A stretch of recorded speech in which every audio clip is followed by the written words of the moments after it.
පස්සේ එනවා තනිව ආගිය වගේ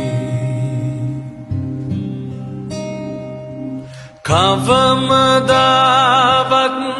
මගේ බර උඹේ කරේ තිබ්බේ නෑ පුතේ